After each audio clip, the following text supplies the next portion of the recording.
Je crois que c'est en train d'enregistrer, Ah je ouais, vérifie bien. il y a Vous marqué voyez REC. bien? C'est ça exactement. Donc normalement c'est bon. Donc alors du coup on recommence depuis le début. Bonjour. Bonjour. Je vais un peu vous présenter. Vous appelez, enfin en tout cas le nom que je connais c'est Christopher, Christopher Mesmin. Je Ça va. connais, c'est ça si je me trompe pas. Je ne connais peut-être pas, je pense que c'est votre nom de scène en tout cas. Je suis très mal informé à propos de vous, c'est pour Alors ça que le prénom est un prénom emprunté, est un pseudo. Mon vrai prénom est Christophe, mais autrement le nom Mémin, c'est le vrai nom en fait. Il n'y a très qu'une bien. lettre qui diffère en fait. Ok. C'est donc du coup votre nom de scène, c'est ça, Christopher au Mon lieu nom de de scène, c'est Christophe? Christopher. C'est Christopher. Ça a D'accord, toujours très bien. été Christopher. Et du coup, vous êtes donc trapéziste, Oui. vous avez comment dire, fait du trapèze pendant un certain nombre d'années, pas mal d'années, même mieux que quiconque. Et je vous remercie avant tout d'avoir accepté cette invitation, d'accepter aussi cette interview avant de commencer. Et Je vous en puis, prie. je vais surtout vous laisser la parole. Je vais vous poser pas mal de questions. Je vais vous laisser aussi la liberté de vous exprimer. Je vous laisse aussi des questions assez ouvertes sur les revues à grand spectacle et notamment sur le fruit de votre carrière. Et par ailleurs, sur un point qui me plairait, en tout cas qui est sur le fruit de ma recherche, qui est celui de la virilité ou de la masculinité. Et donc, vous avez aussi accepté de répondre. Euh, et donc, je vais commencer par la première question. Du coup, quel est votre métier? Depuis combien de temps faites-vous ce métier? Je suis trapéziste et je fais ce métier depuis 30 ans. Et et quand est-ce que vous êtes-vous dit, je veux devenir trapéziste et particulièrement dans le monde mythique du cabaret? Alors, c'est en deux étapes. Je suis passionné de cirque depuis mon enfance. Donc, on m'a raconté des anecdotes où j'avais 4-5 ans dont je ne me souviens pas forcément, mais j'ai toujours été attiré par le monde du cirque. Voilà, et très vite, j'ai su que je voulais faire du spectacle, donc du cirque, hein. Moi, ma première passion, c'est le cirque, malgré tout. J'ai commencé ma carrière au cirque. Et j'ai découvert le musical bien après, bien après, il faut dire.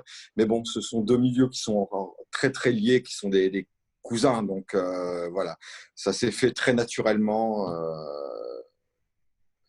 Je ne peux pas dire que j'ai spécifiquement choisi de faire trapéziste de musical ou trapéziste pour le cirque. J'ai choisi d'être trapéziste, j'ai choisi de faire du spectacle en fait.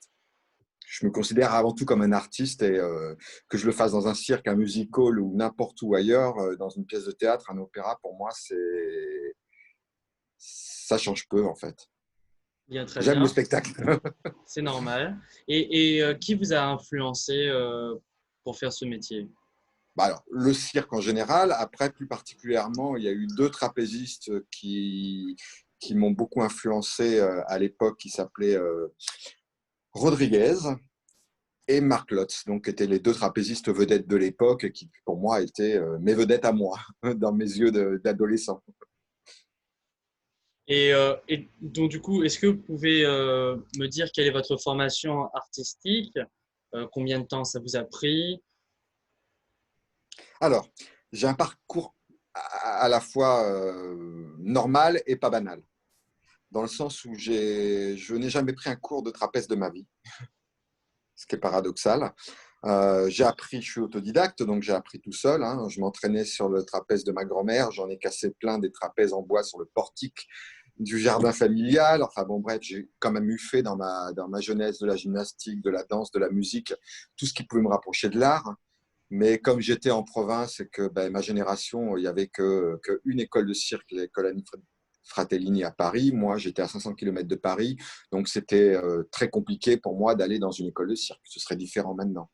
Donc, oui, j'ai pas vraiment de formation spécifique, si ce n'est d'avoir touché un peu à tout, d'avoir regardé beaucoup de vidéos de trapézistes, d'avoir vu des trapézistes travailler dans des spectacles, de m'être beaucoup inspiré des uns et des autres. Et la passion a beaucoup guidé mon évolution, quoi. Et donc, du coup, vous n'avez pas eu d'école particulière en tout cas. Non, Non, Non? spécifiquement pour le trapèze, jamais. J'ai bénéficié des conseils de grands artistes, des trapézistes, mais aussi d'artistes dans d'autres disciplines qui, au gré de mes rencontres, au gré de mes contrats, m'ont aidé à beaucoup améliorer mon numéro. Et j'ai appris grâce à eux, en fait. Hein, pas toujours spécifiquement par rapport à la technique de trapèze, mais aussi sur la façon de vendre son numéro, de se vendre soi en tant qu'artiste, de plaire au public. C'est deux choses très différentes. Il y a la technique et après, il y a le côté artistique où il faut savoir vendre son travail, vendre sa sauce au public et les faire réagir, quoi. Très bien. Donc, vous- mieux que quiconque, enfin vous connaissez mieux que quiconque, en tout cas pour savoir quel est votre parcours exact. En tout cas, est-ce que vous pouvez nous dire quel est votre parcours, votre carrière, qu'est-ce que vous avez fait? Est-ce que vous avez été dans différents cabarets? Est-ce que vous avez fait du cirque ou autre chose? Est-ce que vous pouvez bien nous l'expliquer? Alors, bah, j'ai débuté, en fait, dès l'âge de mes 16 ans, j'ai rencontré l'administrateur du cirque Pinder Jean Richard, qui m'a invité l'été à passer les mois de vacances au cirque. Donc, j'ai fait ça pendant 4 ans. Donc, j'allais au cirque pendant mes vacances d'été. Donc, je vivais la vie du cirque. Et la dernière année, juste après mon bac, je répétais tous les après-midi sous le chapiteau. Et un jour, la fille et la mère et l'épouse du PDG du cirque Paner Jean Richard, M. Delstein, donc sa fille Sophie et sa maman, m'ont vu répéter. Et en fait, ils en ont parlé au père, qui lui m'a proposé de, de travailler dans le spectacle, en fait, puisqu'il n'y avait pas de numéro aérien à cette période de l'année. Et je l'ai fait. Et donc, j'ai monté un numéro en 5 jours. C'est-à-dire trouver une musique, trouver un costume, enchaîner les exercices, répéter à 7 mètres à 7 mètres de haut, alors que j'avais jamais répété à plus de 2 mètres. Oui, oui. Enfin bon, tout s'est fait dans la précipitation, mais c'était pas mal, en fait, du coup, parce que ça m'a obligé à faire quelque chose en 5 jours. Ce qui est assez hallucinant. Donc de là, je suis resté 2 ans au cirque Pinder. Je suis parti ensuite au service militaire. Pendant ma période du service militaire, j'ai fait mon premier cabaret qui était à Bordeaux, qui s'appelait à l'époque le César. C'était les tout débuts de ce cabaret. Et j'y allais le week-end, le réveillon du 31 et tout ça. Je faisais aussi mon numéro de trapèze. Après mon service militaire, j'ai travaillé aussi Diana Moreno.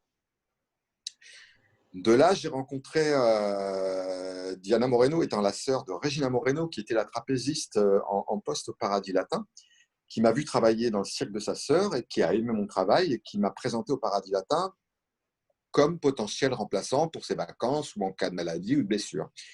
Et donc, du coup, en 94, malheureusement, Regina s'est fait une petite blessure, mais qui l'a immobilisée pendant un peu plus d'un mois. Et donc, du coup, le Paradis Latin fait appel à mes services. Et donc, c'est comme ça que j'ai commencé dans une grande revue parisienne. Je l'ai remplacé encore un mois dans l'année 94. Entre-temps, j'ai travaillé au Cirque Amar, au Cirque de Paris. Enfin bon, j'en ai fait au Cirque Alexandra Franconi, j'en ai fait plusieurs. Et donc, du coup, en 1995, j'ai pris la place de titulaire au Paradis Latin en janvier, et ce jusqu'en 2019. Voilà. Donc, quasiment 25 ans de Paradis Latin. Donc, ça s'est fait un petit peu sans être prémédité. C'est un peu le hasard des rencontres qui a fait ma carrière, en fait. Et au-delà d'être trapéziste, est-ce que vous avez aussi un autre métier que vous réalisez ou Non, non? Il n'y a que celui-là que non, vous faites, peut-être non, écrivain, je ne sais pas, c'est pour non, ça que je vous pose la question. non, non, non, non. Comme vous devez le savoir, je m'intéresse beaucoup au musical, donc je suis souvent sur les réseaux sociaux, sur Internet, par le biais de Facebook, Instagram, YouTube, où je poste et je publie beaucoup de choses autour du cabaret et du musical. Donc, j'ai pu créer une petite communauté entre des gens qui aiment et des artistes et des passionnés, des créateurs. Enfin bon, bref, voilà. Je ne peux pas considérer que c'est un travail, en tous les cas, pas pour le moment. Bien, très bien. Mais de toute façon, ça reste quand même un métier. C'est celui d'influenceur, en tout cas, je pense. Ça peut rester un influenceur, comment dire, du monde des revues, parce que c'est quand même une Ça grande tend vers ça, communauté. ça tend vers ça, c'est clair. Et, et donc, du coup, vous a-t-il fallu, pour revenir sur la période du Paradis Latin, est-ce qu'il vous a fallu un temps d'adaptation pour vous dire que vous êtes enfin peut-être dans un des plus grands lieux mythiques parisiens, qui est celui du Paradis Latin. Ah bah, les premiers temps, il est clair que j'ai eu beaucoup de mal à réaliser, ça c'est sûr. Mais je crois que ce qui m'a le plus marqué de mes débuts au Paradis Latin, notamment mes premières soirées, c'est qu'au cirque, quand vous travaillez au-dessus de la piste. Ça veut dire que le public est autour de vous. Au Paradis Latin, j'étais au-dessus du public. Et pour moi, c'était extrêmement effrayant les premiers temps. Vraiment très effrayant parce que j'avais des gens sous moi. Ça m'a forcé à revoir aussi ma façon de travailler parce que à aucun moment je n'ai eu pensé au début de ma carrière qu'il fallait que je pouvais avoir des gens qui me regardaient par en dessous. Donc il fallait aussi que je travaille pour eux, que je les regarde, que j'adapte mes exercices de manière à ce que eux puissent profiter du numéro pleinement. Donc c'est aussi ça m'a aussi obligé à travailler mon numéro un peu différemment. Et mon rapport au public, évidemment, parce qu'il était beaucoup plus proche. Donc, le moins de détails, des yeux, des cheveux, le costume, enfin tout. Quand je débutais mon numéro au Paradis Latin, les gens étaient à peine 1 mètre de moi, quoi. Les premiers spectateurs. Donc, ça change la donne. C'est au cirque que les gens, ils sont à quoi? Ils sont à 400 mètres de vous. Et Et, après, il y en a d'autres qui sont à 20 mètres, quoi. Donc, ça change beaucoup. et qu'est-ce qui vous impressionne le plus? C'est du point de vue de la sécurité au niveau de de l'adrénaline, ou c'est un autre aspect? Euh, un peu tout. C'est que le fait qu'il y ait des gens, en fait, c'est assez bizarre comme impression. Quand vous faites du cirque à la piste, c'est ce que vous voyez souvent le plus quand vous êtes sur le trapèze. Et c'est une espèce de rond qui vous rassure un petit peu, qui est le point de repère. Là, quand vous avez des gens qui vous cernent, entre guillemets, hein, il y en a dessous au Paradis Latin, il y a un étage, donc il y en a, vous en avez dessous, sur les côtés. Mais sur les côtés en bas, mais aussi en haut, vous en avez en face, et ça monte beaucoup plus haut que le trapéziste. Donc, j'étais cerné. J'en avais aussi derrière moi, puisque j'étais au-dessus de la scène, au-dessus du public, pardon. Donc j'avais juste la scène derrière moi, mais mes points de repère avaient été complètement modifiés par rapport au cirque. J'avais pas cette espèce de rond qui me rassurait. Là, j'étais livré au milieu des gens. Pas d'échappatoire. D'accord. Et s'il y a eu des différences, quelles étaient les différences entre les différentes revues que vous avez faites dans le monde du music hall? Vous avez été dans différents cabarets. Est-ce y a-t-il eu une différence d'un point de vue technique, comme vous l'avez spécifié? Au Paradis Latin, vous étiez en plein milieu de la foule, enfin sur votre trapèze. Est-ce que dans d'autres cabarets, autres que celui du Paradis Latin, vous aviez des différences? Est-ce que vous étiez peut-être sur scène? D'un autre aspect, est-ce qu'il y avait tout simplement des différences entre chaque Les revue? différences, elles sont beaucoup plus, comme je vous disais, par rapport au placement du public, où le trapèze se trouve. Après, techniquement, au niveau du numéro, ça change peu de choses. Faut être honnête, hein, que je fasse mon numéro à X endroit ou à Y endroit, il y a une petite adaptation qui se fait, mais c'est moi qui amène un produit fini, donc on m'engage pour ça d'ailleurs. Donc c'est à peu près le même. J'ai pas d'adaptation, que ce soit au cirque comme au musical, il n'y a pas véritablement une grande différence. Après, d'un lieu à un autre, effectivement, il peut y avoir des demandes spécifiques du metteur en scène ou des directions, mais spécifiquement, il n'y a pas de grands changements. Et du coup, est-ce qu'il vous souvient, en tout cas, parmi vos numéros de trapèze, peut-être bien une difficulté, un moment de rater, ce qui arrive dans chaque vie d'artiste. Moi, le premier, pour en être un peu acteur ou même danseur, ça arrive un peu à tout le monde. J'aime bien poser cette question-là parce que ça arrive à chacun, et on se rappelle souvent de bons moments sur ce point de vue. Mais est-ce qu'il vous est arrivé un moment, et sinon, si vous pouvez nous la raconter, ce serait génial. Bah, j'ai eu, comme tous les trapézistes et comme beaucoup d'artistes, j'ai travaillé en étant blessé, malade. Bon, bref, c'était mes choix personnels. La chose la plus grave et la plus impressionnante qui me soit arrivée, donc c'était en 2016 au Paradis Latin, je suis tombé, tout simplement. Donc j'ai fait une culbute de 6 mètres. Euh, à savoir, comme je vous expliquais tout à l'heure, le public est en dessous. Et ce soir-là, j'ai eu beaucoup de chance parce que le public était bien rangé. Ils étaient tous contre leur table. Il faut savoir que l'allée, elle fait juste 1 mètre. à peine 1 mètre. Et quand je suis tombé alors que j'étais en avant, je tournais autour du trapèze, et je ne sais pas comment c'est arrivé, je suis tombé 6 mètres plus bas, couché sur le côté. Je n'ai pas touché une chaise, je n'ai pas touché une table, je n'ai pas touché un client. Je me suis relevé tout de suite. Enfin, tout de suite. J'ai eu un temps d'arrêt où j'ai pas entendu les gens crier. J'ai pas entendu mes collègues crier. J'ai pas entendu. Voilà. C'est la voix d'un de mes collègues qui me regardait tous les soirs qui m'a sorti de ma torpeur. Et là, je me suis levé. Je sentais que mon corps était bizarre, mais je suis remonté dans ma loge 2 étages plus haut, en attendant les pompiers, évidemment. Et ce qui était fou, c'est que j'avais 2 fractures au bassin, que j'avais des déchirures, que j'avais plein de blessures de partout, mais l'adrénaline, le truc. Quand on est trapéziste, on intègre le risque, mais on espère au fond de nous et on fait tout pour que ça n'arrive jamais. Et là, effectivement, ça m'est arrivé. Ça m'est arrivé parce qu'il faisait trop chaud. C'était en pleine période de canicule, c'était un 31 juillet.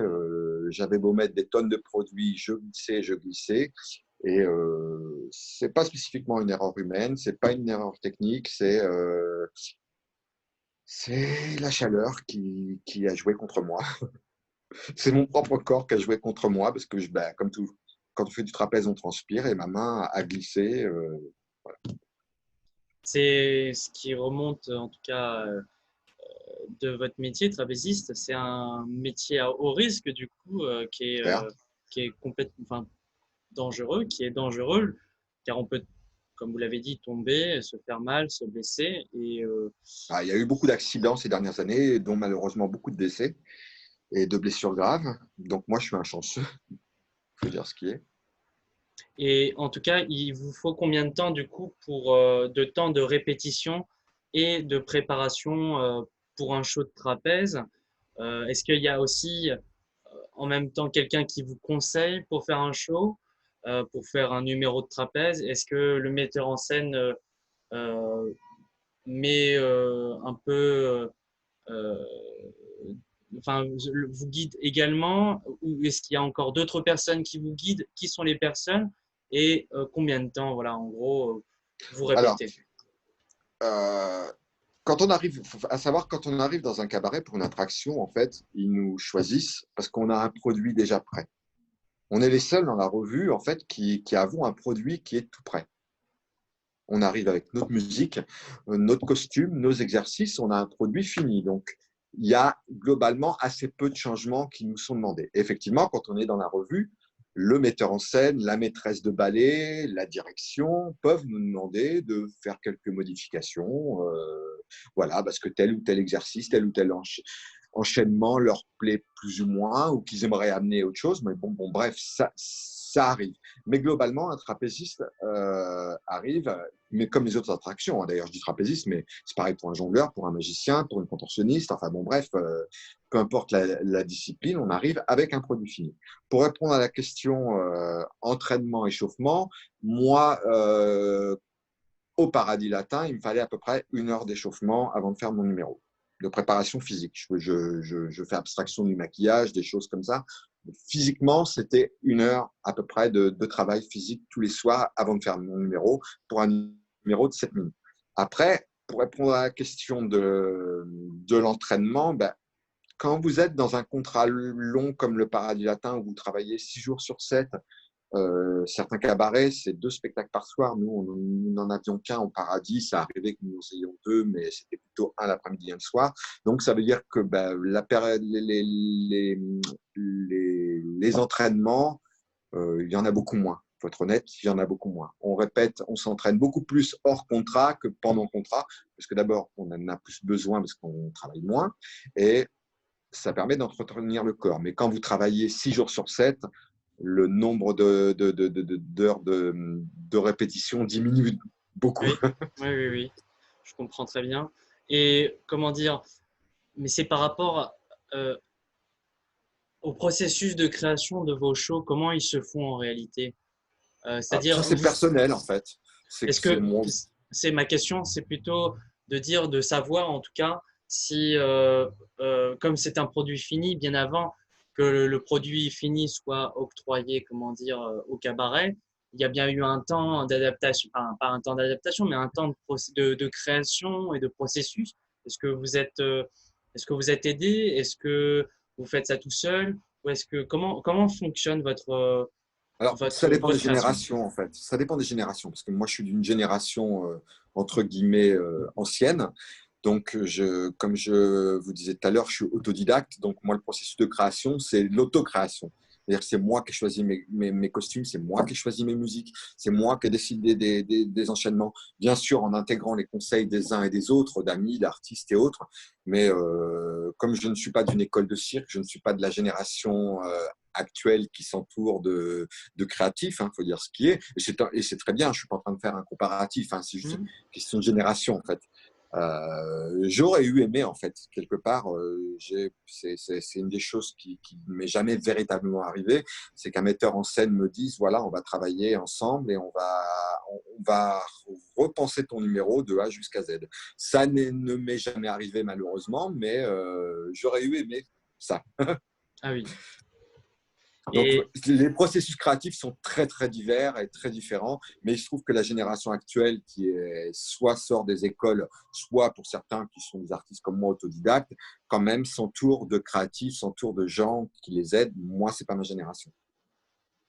très bien. Et alors, je m'y connais un peu moins sur votre technique de trapèze. C'est pas du tout ce que je connais. Donc, je vais en profiter pour vous demander, du coup, euh,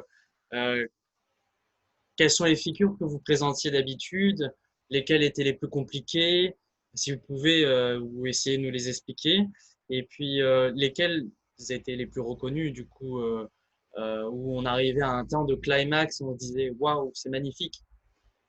Alors, le trapèze, c'est un peu comme la danse, c'est-à-dire que il y a des figures, vous les apprenez, il y a des pas, vous les apprenez et après vous les mixez à votre sauce et vous les intégrez à votre numéro comme vous pouvez. Après, mon numéro était en deux parties, c'est-à-dire j'avais une partie fixe, c'est-à-dire le trapèze arrêté, et une partie ballant, donc le trapèze en mouvement, au-dessus des gens. Donc c'est deux techniques complètement différentes. C'est des types d'exercices complètement différents. La première partie en fixe, c'est beaucoup plus de la force, un mélange de force et de souplesse. Et après, ben, le balance, c'est beaucoup plus acrobatique. Donc, ça dépend de plein de choses. C'est difficile de dire que tel exercice est plus dur que l'autre. Il y a des exercices qui marquent plus le public. Moi, par exemple, j'avais une spécificité, j'ai une spécificité, parce que je continue toujours d'ailleurs, mais c'est de commencer mon numéro avec pour monter à mon trapèze, j'utilisais donc une corde, et donc de monter à l'équerre, à la force des bras, mais sur une longue durée. C'est-à-dire ma montée, pour monter au trapèze sur une montée qui faisait à peu près 5 mètres, je mettais plus d'une minute, ce qui est très long en étant à l'équerre. Donc ça a toujours été l'exercice qui a beaucoup frappé le public, frappé mes collègues, certains de mes collègues trapézistes, d'autres collègues artistes. C'était une de mes spécificités et un exercice dont j'étais fier, que j'avais emprunté aux deux trapézistes que je citais précédemment, donc Marc Lotz et Rodriguez, qui commençaient comme ça. Et moi, gamin, ça m'avait marqué. Et quand j'ai commencé, c'était un type de montée au trapèze que plus personne n'utilisait. Donc, ça m'a encore plus donné l'envie de le faire. Donc ça, c'était vraiment un exercice phare. Après, j'ai une façon de penser par rapport au trapèze qui peut-être est différente par rapport à d'autres trapézistes, et je ne sais même pas. En fait, je pars toujours du principe que la course à la technique, ça n'a pas grand sens parce que je me suis rendu compte qu'en faisant des exercices techniquement très difficiles, le public s'y perdait parce qu'il ne comprenait pas la difficulté. Donc, je partais du principe qu'il valait mieux faire des exercices plus simples et mieux les vendre. Quand je dis les vendre, c'est leur donner un effet de manière à faire penser aux gens qu'ils étaient très compliqués. C'est aussi l'art de l'artiste de vendre quelque chose et d'en faire quelque chose d'autre, en fait. Et C'est un peu juste, un rôle de comédien, en fait. C'est prendre un exercice que j'intègre parfaitement bien, que je sais parfaitement faire, et presque le surjouer pour en faire quelque chose qui paraît complètement fou pour les gens, alors qu'au fond de moi-même, je sais très bien que moi, en tant que trapéziste, ça m'est assez simple de le faire. Et justement, pour rebondir sur vos propos, est-ce qu'il y a vraiment aussi une différence générationnelle de techniques dans le Oui, trapèze? Est-ce ah oui. qu'il y a une nouvelle génération qui évolue techniquement différemment que la vôtre? Et, euh, et même, est-ce que, en globalité, comment le trapèze évolue aujourd'hui? Bah, dans les années 90 sont arrivées l'école russe de trapèze ballant et qui ont apporté ce côté très spectaculaire d'acrobatie sur le trapèze avec des vrilles, double vrilles, des saltos, enfin bon bref. Donc il y a eu une énorme évolution de ce point de vue-là, du style. Donc, il y avait évidemment, moi, j'étais pas du tout dans cet esprit-là et dans cette technique-là que j'admire, mais que je suis incapable de pratiquer. C'est pas mon école. Mais oui, ça a énormément évolué ces dernières années, le trapèze ballant. Et en tout cas, maintenant, j'ai une question qui serait due un peu plus sur l'histoire du trapèze, dont c'est une question que je me pose aussi, c'est de savoir quelles sont les origines. En tout cas, le trapèze fait partie des acrobaties dans les revues, mais et peut-être venant du cirque, mais comment venu du cirque, le trapèze est rentré dans les revues, quoi. Comment il y a eu est-ce que vous connaissez ce transfert-là entre le cirque et la revue? Non, enfin, il y a toujours eu des transferts entre le cirque et la revue, mais le trapèze dans les revues est lié essentiellement aux possibilités techniques des salles. C'est-à-dire que voilà, il y a des endroits où il n'y a pas de hauteur, donc effectivement, même s'ils voulaient, ils ne pourraient pas mettre de trapèze. On a retrouvé des numéros aériens comme le trapèze que dans les endroits où il y avait de la hauteur. Donc c'est ce qui a fait la différence. Ça c'est clair. Donc le paradis latin, quasiment depuis sa réouverture en 77, a toujours eu des trapézistes. Parce que c'était un des rares à Paris qui avait la hauteur pour le faire. Il y a eu du trapèze, il y a eu du trapèze et des numéros aériens en Folie Bergère quand il y avait des revues. Il y a eu du trapèze aussi un peu au Lido dans la revue Bonheur, mais pas avec du ballon, pas avec. Voilà, c'est vraiment lié aux caractéristiques techniques de la salle. Très bien. Donc, Et il y a toujours eu des attractions dans les musicals. Le musical, on en voit actuellement la partie beaucoup de ballets avec quelques attractions, mais l'origine du musical et des grandes revues, c'est beaucoup d'attractions et peu de ballets. C'est ça qu'il faut savoir. Et le monde du cirque et le monde de la revue ont toujours été très, très liés. D'ailleurs, il y a eu des patrons de cirque qui ont été patrons de cabaret à Paris. Hein. Donc, c'est deux milieux qui sont très, très, très liés, en fait, historiquement. Et donc, suite à ça, je vais vous poser des questions donc plus dans le domaine de la masculinité. Ouais. Je vais essayer de vous demander, si vous en souvenez, combien d'artistes masculins, combien d'hommes y avait-il dans les compagnies de revues comparé aux femmes, en tout cas. Ah ben, il y a toujours eu un déséquilibre depuis longtemps, hein. C'est-à-dire que ben, il y a toujours eu beaucoup plus de femmes, de danseuses ou artistes en général dans les revues que d'hommes, et ça pendant longtemps. Mais ça tend à beaucoup changer sur ces dernières décennies. Tout doucement, ça se rééquilibre.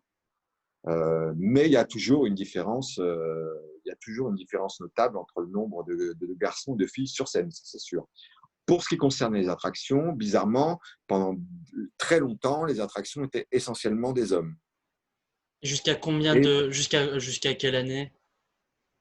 jusqu'à il y a une dizaine d'années, c'était essentiellement des hommes hein, comme attraction. Ce qui permettait d'ailleurs pour les revues de rééquilibrer un petit peu. C'est-à-dire que comme ils avaient beaucoup de danseuses sur scène, en prenant des attractions hommes, ils rééquilibraient le nombre d'artistes hommes et le nombre d'artistes femmes. Ça a aussi changé ces dernières années, c'est-à-dire, comme je le disais, sur ces dernières décennies en tous les cas, c'est qu'il y a beaucoup plus de femmes comme attraction dans les revues. Mais je pense qu'à l'époque, les patrons, les directeurs de salles se disaient, bon, on a beaucoup de danseuses, donc ce serait bien d'avoir des hommes comme attraction, en fait. Voilà. Très bien. Et, et quelles étaient les différentes tranches d'âge qui avaient pu y avoir entre les différentes disciplines? entre les danseurs, les comiques excentriques, les acrobates. C'était quoi environ les tranches d'âge Il n'y qu'il y avait avait pas, plus? il pouvait vraiment y avoir. Moi, j'ai connu dans des troupes, enfin dans des cabarets, des danseuses qui pouvaient avoir 20 ans, comme d'autres qui pouvaient avoir 40 ans. Pareil pour les attractions. Il n'y avait pas de. C'était plutôt l'allure et le talent qui primaient que l'âge. Sauf que ça, c'est une des dérives actuelles de notre milieu. Ça ne va pas plaire ce que je vais dire, mais on est parti dans un jeunisme effréné qui est assez, pour moi, effrayant et qui n'y a aucun sens. Parce que pour moi, le sens dans un spectacle, qui soit de cirque ou de musical, c'est qu'il y ait des gens de tout âge. Ainsi, les jeunes générations profitent des conseils des plus anciens. C'est valable pour les danseurs et danseuses, mais les attractions aussi. Et ça, c'est une dérive qui me déplaît. Mais ça, bon, voilà, c'est très subjectif, c'est très personnel comme réflexion. Mais ce jeunisme effréné, je ne sais pas à quoi il est dû. Il est dû à ce qu'on voit à la télé, à ce qu'on voit un peu partout sur les réseaux sociaux, ce côté jeunisme à fond, où les gens cherchent absolument à se rajeunir. Ça me déplaît fortement. Et malheureusement, le musical, le cabaret ont pris ce parti-là. Et ça a tendance à me déranger un petit peu. Voilà. Mais c'est tout à fait à votre honneur en tout cas. Et du coup, comment on choisit un artiste masculin dans une revue à grand spectacle?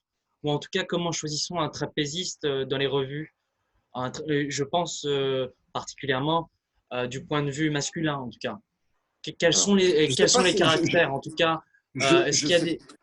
Pardon. je sais pas si les directions et les gens qui décident d'engager des artistes ont des critères bien définis euh, pour engager quelqu'un en fait, parce que c'est un mix de plein de choses. Il y a l'allure, il y a le numéro, il y a les qualités artistiques, ça c'est sûr. Donc le numéro en lui-même, il plaît ou il plaît pas. Donc, mais c'est un tout en fait. Ce que les gens oublient souvent, c'est que quand un artiste est engagé, il y a effectivement et le numéro, mais il y a aussi la personnalité. Il y a plein de choses qui rentrent en ligne de compte en fait. Après, il y a votre cercle relationnel. C'est-à-dire que c'est jamais tout à fait par hasard que vous arrivez dans un endroit. C'est parce qu'on vous a présenté, parce qu'un tel aime votre numéro, parce qu'on on a conseillé à telle direction, prenez cet artiste parce que son numéro marche bien, parce que la personne est sympathique, parce que la personne est réglo. On oublie souvent, mais dans, dans notre métier, la régularité, la politesse, la gentillesse, le respect des autres, le respect du travail des autres compte pour 50% dans la réussite d'une carrière. On voit souvent que l'aspect artistique est numéro, mais avec le temps, j'ai appris une chose, c'est que l'aspect humain est quasiment aussi important. C'est-à-dire que dans notre milieu, les divas, c'est une expression courante, si vous voyez ce que je veux dire, sont souvent éjectées très vite. Parce que les directions n'ont pas envie de s'embêter avec des gens qui leur font des problèmes ou qui ont des caprices de stars. Ils ont envie de gens qui sont là tous les soirs, qui font leur travail, qui sont là à l'heure, qui sont respectueux des autres, qui livrent le même produit, ou du moins essaient, tous les jours, qui sont réglo, réguliers. Et ça, c'est une donnée que peut-être beaucoup de jeunes n'intègrent peut-être pas, ou n'ont pas compris, ou ne savent pas d'ailleurs, hein, tout simplement. Mais l'aspect du numéro en lui-même, des numéros, des bons numéros, il y en a plein. Ce qui fait la différence, c'est l'humain. Ça, c'est ma pensée profonde. C'est ce que j'ai constaté au travers de ma carrière. L'humain, on ne peut pas l'exclure du numéro, en fait. On ne peut pas l'exclure de l'équation. Le numéro, certes, il faut qu'il soit bon, mais si la personne est humainement pas intéressante ou humainement pas sympa, ou tout ce que je viens de vous expliquer, elle finira par plus travailler. Très bien. Ça, j'y crois vraiment. Et puis, je Oui, l'ai oui, constaté d'ailleurs. c'est normal. Et quel a été du coup… Ce que je dis Oui, n'engage pardon. que moi est très subjectif. Hein, je Bien tiens à évidemment, préciser. bien évidemment. Moi, je le Ça prends. ne veut pas Je dire que, suis… que je détiens la vérité. Non, non, bien C'est ma évidemment. vérité, ce sont mes pensées, C'est… c'est ce que j'ai constaté. Ça ne veut pas dire que c'est vrai.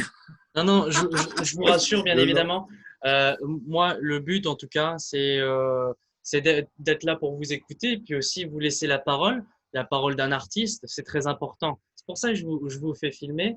C'est normalement pour ça. C'est parce que quand on est sur de l'écrit, on n'a pas les relations qu'il peut y avoir entre deux personnes. Bon, ici, on est dans une relation Internet, on ne se voit pas physiquement, mais on se voit quand même virtuellement et on vous voit. Et c'est le plus important à la fois pour ma recherche, mais aussi pour enfin, pour aussi le processus de recherche qu'il y a.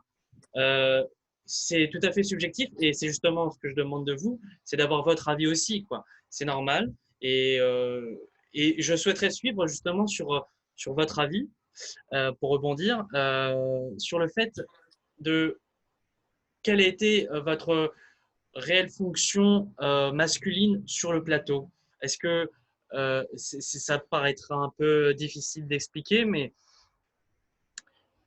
quelle est votre place d'homme, du coup, de trapéziste sur scène? Et puis aussi, à savoir, quand est-ce que votre numéro était, comment dire, se montrer? Est-ce qu'il était en plein milieu pardon, du spectacle? Ou est-ce qu'il était en début? Ou est-ce qu'il était en fin? Donc voilà, ce sont deux questions que vous pouvez répondre. Alors, souvent, la place des attractions dans les revues sont souvent liées, il faut être honnête, euh, au temps nécessaire à installer le décor qui suit ou à démonter celui qui précède. C'est-à-dire que les attractions sont placées à des moments clés du spectacle où il y a besoin de beaucoup de main-d'œuvre et de temps pour démonter ou installer un gros décor. Voilà. Mhm. Donc souvent, ça permet de gagner du temps dans le spectacle. Ça ne veut pas dire qu'on est engagé pour ça, c'est aussi une demande du public d'avoir des attractions. Mais il est clair que les attractions le placement des attractions est surtout lié au temps d'installation des décors. Voilà.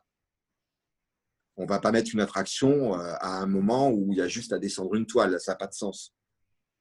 Donc l'attraction a toujours été placée à des moments clés. Maintenant, c'est vrai que ça tend aussi un peu à disparaître, c'est-à-dire que les attractions sont de plus en plus intégrées dans les revues. C'est-à-dire qu'on essaie d'amener par le tableau qui précède l'attraction qui va suivre, ce qui n'était pas le cas avant. Ça aussi, c'est une tendance qui s'est installée ces dernières années, ces 2 dernières décennies. C'est que tout doucement, les attractions sont mises en scène dans le spectacle, véritablement. Même si ce sont comme des produits finis, comme je disais tout à l'heure, mais les metteurs en scène, les créateurs intègrent ce produit fini dans leurs produits à eux. C'était quoi la première question? Oui, je vais vous réexpliquer plus clairement parce qu'elle était ambiguë. Donc, en fait, vous faites ce métier depuis assez longtemps maintenant et il va sans dire que la revue à grand spectacle est un milieu féminin. Et j'aimerais savoir quelle est la particularité d'être masculin dans un univers qui est complètement féminin. Alors, il n'y a pas de. Pour revenir à mon cas précis, moi, quand j'étais engagé au Paradis Latin, savoir qu'au Paradis Latin, il y a toujours eu des trapézistes, mais des trapézistes femmes avant moi. La Cariatis, Regina Moreno, qui ont été avant moi et qui ont vraiment été des grandes trapézistes, des grandes artistes qui m'ont précédé là-bas au Paradis Latin, étaient des femmes. La direction de l'époque, M. Jean Criégel, c'est grâce à lui que je suis rentré au Paradis Latin, parce que c'était lui le patron à l'époque, ne jurait quasiment que par les femmes au trapèze. Il faut dire ce qui est. Je dois au fait d'avoir été engagé au Paradis Latin que mon numéro d'abord plaisait, que j'ai eu beaucoup d'appui à l'intérieur du Paradis Latin, aussi bien de Regina Moreno que de Sergio, le présentateur de l'époque, que des maîtres d'hôtel, comme vous disiez, le relationnel, ça on en revient tout à l'heure, que les serveurs, que les autres artistes qui pouvaient apprécier ma personnalité ou mon numéro. Donc ça a beaucoup joué en ma faveur. Je n'ai pas été choisi spécifiquement parce que j'étais un homme au Paradis Latin. Au contraire, le fait d'être un homme était plutôt à mon désavantage au début. Donc, je ne pense pas que le fait qu'il m'a engagé, ce soit pour apporter un côté, contrairement à ce que je disais tout à l'heure, mais c'était vrai pour d'autres établissements, c'était pour un souci de rééquilibrage. Parce que, entre guillemets, le Paradis Latin était celui qui était le plus équilibré déjà à l'époque entre le nombre d'hommes et de femmes dans le spectacle. Après, ma place en tant qu'homme au milieu de femmes, bah, je n'ai pas eu un changement énorme. Ça ne me changeait pas beaucoup parce qu'il y avait déjà beaucoup de femmes au cirque. Hein. Le cirque avait, même si c'était aussi un peu déséquilibré, mais il y avait beaucoup de femmes artistes au cirque, quand j'étais au cirque. Donc, ça ne me changeait pas spécifiquement la donne pour moi au niveau relationnel. Ce qui pourrait avoir changé, en fait, ce que m'a appris le musical, ce qui a changé en moi le musical, le cabaret, en tous les cas, c'est que quand je travaillais au cirque, quand vous êtes artiste de cirque, vous avez votre caravane, faites votre numéro, vous changez, vous vous douchez, vous vous préparez dans votre caravane, donc dans votre intimité, tout seul. Quand vous êtes dans un cabaret ou dans un théâtre, c'est vous qui allez dans le théâtre, vous vous changez dans le théâtre, vous vous douchez dans le théâtre. Et par exemple, quand je suis rentré au Paradis Latin, ça a changé depuis, mais pour vous situer une anecdote, la douche était commune. Et donc, moi, petit jeune d'une vingtaine d'années qui arrivait du milieu du cirque, donc un peu pudique sur les bords, je me suis retrouvé à prendre ma douche avec des gens qui avaient 10 ans de plus que moi, des hommes et des femmes. Et ça a beaucoup changé mon rapport au corps, ça a beaucoup changé Je suis devenu beaucoup moins pudique grâce à ça, parce que j'étais vraiment très, très pudique à l'époque et ça a beaucoup changé depuis. Et ça, je le dois au musical, en fait. C'est de dédramatiser le côté corporel. Bon, il faut dire aussi qu'au musical, le côté corps est mis en avant plus qu'au cirque. Donc, effectivement, le rapport au corps dénudé est très différent. Mais voilà, ça m'a peut-être amené ça, en fait, ce côté mélange, c'est de voir, de voir d'autres personnes nues, aussi bien des hommes que des femmes, ce qui n'était pas le cas au cirque, évidemment. Et du coup, savez-vous si le public cherche à voir du coup plus les femmes ou les hommes, ou y a-t-il comment dire un certain équilibre aussi, ou comment ça fonctionne? C'est-à-dire, est-ce que vous savez si le public aime, enfin préfère voir des femmes ou préfère voir des hommes sur scène en tout cas, ou les Euh, deux, ou comment ça a évolué en je tout crois cas? que alors, c'est exactement ça. Je pense que ça a évolué. La clientèle traditionnelle des cabarets a longtemps été plutôt masculine.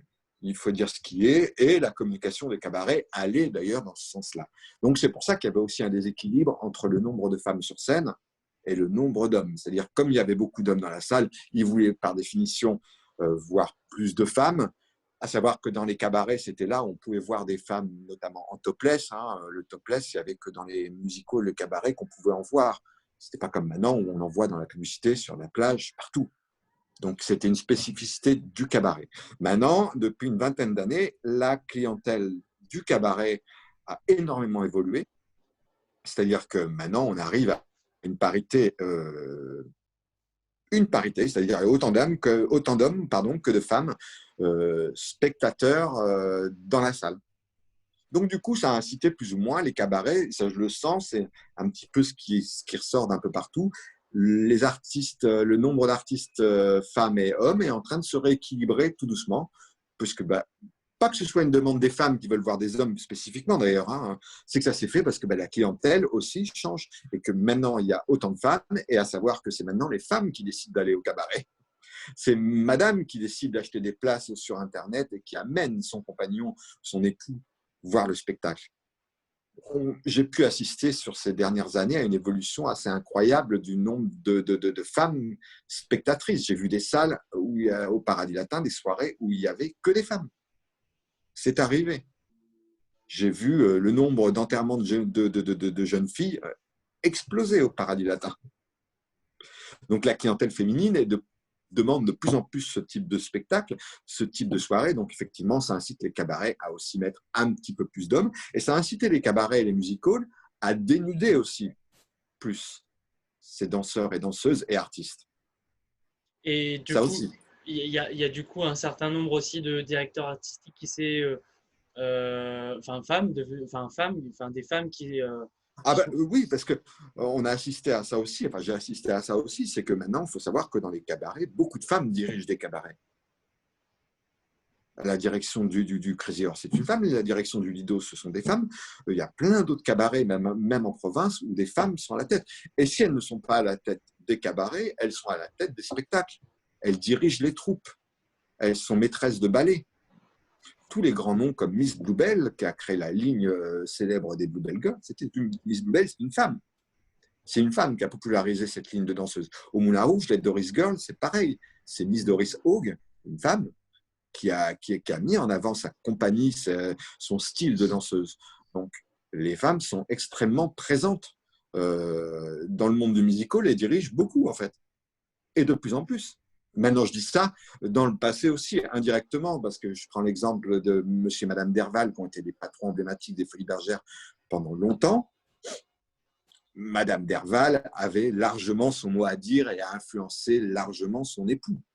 Et quand eux ont terminé, c'est Madame Martini, donc une femme qui a dirigé pendant des décennies les Folies Bergères. Donc, on pense que le monde du musical est très machiste, très macho, très masculin, mais c'est faux.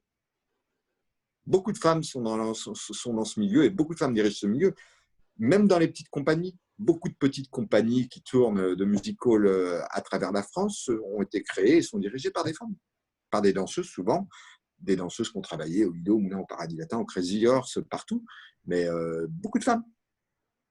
Et comment dire, quels étaient les critères de beauté masculine qui ont changé chez les trapézistes? Je pense notamment aux hommes depuis ces dernières années, même si vous avez dit que on revient beaucoup comment dire, à des artistes trapézistes jeunes. Au-delà de ça, est-ce qu'il y a une esthétique corporelle qui a évolué depuis ces dernières décennies? Ouais. Oui, oui, il y a une érotisation des artistes trapézistes, mais aussi équilibristes, enfin tous les gens qui travaillent déjà à la base, qui sont plus dénudés que les autres, pour des raisons techniques. Hein. On ne peut pas travailler au trapèze avec des froufrous partout parce que vous allez tout vous arracher. Bon, bref, ça c'est plus technique, mais il est vrai qu'on assiste à une érotisation. Et c'est tant mieux d'ailleurs, parce que c'est plutôt beau. Des artistes, c'est valable pour les hommes comme pour les femmes, dans le musical et dans le cirque, ça c'est clair. Ça a beaucoup changé, beaucoup évolué. Les artistes maintenant, même masculins, ont plus de facilité à montrer leur corps qu'auparavant, par exemple. Et, euh, et pardon, excusez-moi, je me suis un peu distrait parce que techniquement, j'ai cru savoir que le son n'a pas été enregistré, je crois. Je suis pas certain, c'est pour ça. Mais je pense que maintenant je viens de le mettre, donc j'ai un peu peur malheureusement. Mais continuons, j'ai d'autres questions à vous poser. Euh, Comment avez-vous pu tenir tant de temps dans le monde du spectacle vivant? Euh, et comment le public réagit-il devant la nudité masculine ou les feuillages masculins? Alors, bah, j'ai pu tenir parce que physiquement, quand vous travaillez tous les jours, votre corps suit, votre tête suit. Euh, Tant que vous n'arrêtez pas, le corps y suit, en fait. Hein. C'est je peux même pas dire une discipline en fait. Hein. Le corps prend l'habitude. Voilà. Après, ça dépend de chacun un petit peu. Ça dépend un petit peu de chacun. Et J'ai pas de recette miracle. D'ailleurs, je sais pas comment ça se fait que j'ai pu tenir si longtemps. Mais c'était ainsi. Ça s'est fait ainsi. Et Et, le rapport des gens par rapport, le public par rapport au plus de nudité, ben, je pense que c'est indirectement, même si c'est pas explicite, c'est une demande implicite du public en fait. Le public a envie de voir des corps masculins, des beaux corps, des hommes musclés qui font un numéro. Les femmes et les hommes, tout le monde est demandeur en fait de belles choses. De toute façon, la beauté des corps a toujours été indirectement mise en scène. Hein. Les grands sculpteurs de l'Antiquité l'avaient compris, et même après. Et voilà, le corps, le corps masculin ou féminin, les gens aiment ça, quand c'est et, beau.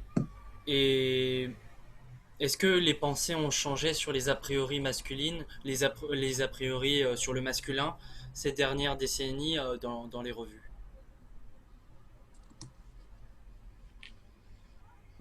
Oui, parce que comme je vous disais tout à l'heure, avec le changement de clientèle, donc plus de femmes, enfin la parité du moins, oui, ça a fait forcément changer. Maintenant, il y a Il y a différents moments historiques, en fait. Je ne sais pas ce qui a créé exactement cette petite cassure à une période, mais quand on regarde des programmes anciens des Folies Bergères ou d'autres établissements, les hommes étaient aussi dénudés, voire parfois plus que les femmes à une période. Et après, les hommes ont été, je ne sais pas pourquoi, rhabillés. Ça, je ne pourrais pas me l'expliquer, je ne sais pas, pour se redéshabiller maintenant. Donc, il y a eu une espèce de vague donc, oui, ça doit être lié forcément au goût des gens, à la demande. C'est un peu de tout, en fait. Hein. Les changements de créateurs, les changements de génération. Et, et oui, oui, je vous en prie, vous voulez dire quelque chose derrière? Et Non? puis, je crois que c'est lié toute la société, en fait, peut-être. On montrait plus facilement les corps des femmes avant, que ce soit dans le cinéma, dans le théâtre et autres. Maintenant, on montre aussi les hommes plus dénudés aussi. Donc, je crois que c'est un mouvement, c'est quelque chose, ouais, c'est sociétal. Ouais. Et enfin, je vais bientôt terminer, c'est mon avant-dernière question. Pouvez-vous du coup nous expliquer le poster que vous avez derrière vous du coup et ce que vous avez dit en début Ouais. d'interview?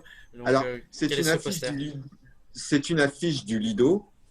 Donc, pour la revue, c'est magnifique. La date, je n'en suis pas sûr, donc je ne sais plus, à vrai dire, là, parce qu'il y a eu quand même beaucoup de revues au Lido. Mais j'avais acheté cette affiche, d'abord parce que je la trouvais sublime. Et elle a une particularité, on en revient à ce qu'on disait tout à l'heure, la part du masculin dans les revues, c'est que c'était une des premières affiches qui a été faite où les hommes, les boys, étaient mis en avant. Comme vous voyez, même si ce sont des ombres, c'est eux qui sont mis en avant. La plupart des affiches du Lido, du Moulin, des Folies, de partout, ont toujours mis des femmes. Et d'ailleurs, ont rarement dessiné des hommes sur leurs affiches. Mais celle-ci était une des premières à mettre des hommes. Il y en a eu d'autres depuis, bien sûr, mais c'était, pour le Lido, en tous les cas, je crois que c'était la première où les hommes étaient mis en avant.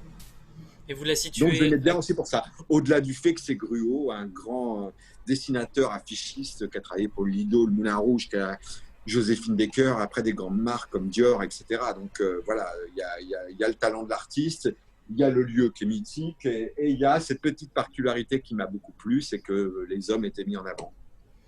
et enfin, comment vous vous voyez dans les années à venir du coup avec le métier de trapéziste? Comment vous voyez plus tard? Le métier de trapéziste, bah, je pense que pour être honnête, vu mon âge, hein, je vais avoir 51 ans, il est plus derrière moi que devant moi. Je n'ai pas arrêté pour le moment, mais il est clair que je songe à d'autres choses pour le futur. Maintenant, on est dans une actualité assez, comme vous savez évidemment, tout le monde le sait, assez étrange. C'était déjà dur avant de me projeter sur l'avenir, ça l'est 10 fois plus maintenant. Parce que je ne sais pas où tout ça va nous mener. Moi, je suis un artiste, j'ai pas dit bon artiste, je suis un artiste, donc c'est dans mon être, c'est dans mon âme, c'est dans tout. Je peux vous montrer ma maison, voilà, au mur, partout, voilà, c'est que du spectacle, voilà. C'est du cirque, c'est du musical, c'est voilà, c'est ma vie. On me l'a reproché parfois d'ailleurs. Je suis dans mon monde, mais j'ai toujours été comme ça. J'arrive pas à me projeter à aller travailler dans un autre milieu que le monde du spectacle. Sous quelle forme, je ne sais pas. Alors comme je vous disais tout à l'heure, c'est vrai que je m'occupe beaucoup de choses autour du cabaret, autour du monde du cabaret et de la revue, et que je partage beaucoup. Donc j'espère qu'un jour ça va me conduire à une véritable profession. Donc je ne sais pas encore laquelle, peut-être à titre individuel ou alors en travaillant directement pour un cabaret, pour un établissement. L'avenir, on verra de quoi il est fait. Donc j'ai des idées, j'ai des rêves. Maintenant, il y a la réalité qui nous rattrape toujours, donc en bien ou en mal. Voilà. Mais en même temps, ma carrière a toujours été guidée par les rencontres, par la chance, par je laisse venir les choses. Donc, je suis relativement stoïque. Je suis plutôt dans le carpe diem. Donc, on verra bien. Eh bien, merci pour toutes vos réponses. Je vous en C'était prie, très gentil de votre part de m'avoir répondu, avec plaisir. honnêtement et puis aussi humainement, très important. Juste, je tiens à rappeler, c'est très technique pour moi parce que c'est quelque chose que je ne peux pas toucher. C'est-à-dire que cette interview, j'ai peur qu'elle ne fonctionne pas totalement. Vu du son, je sais qu'on est enregistré. Je croise les Croisons les doigts doigts. aussi. En tout cas, mais ça a été, je ne saurais en tout cas que vous remercier pour toute cette matière. Si en Je tout vous en cas prie. une partie a été enregistrée, moi je saurais quand même la retranscrire, comment dire, Oui, à l'écrit. Donc c'est pas une interview comme on dit perdue, mais une interview qui est enrichissante, surtout de votre point de vue d'artiste, trapéziste et grande carrière, je trouve.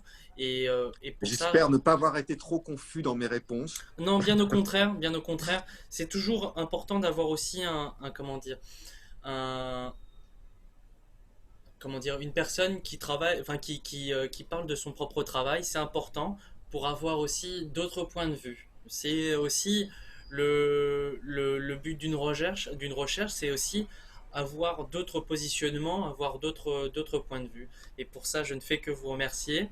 Et du coup, j'arrête cet enregistrement et je vous remercie.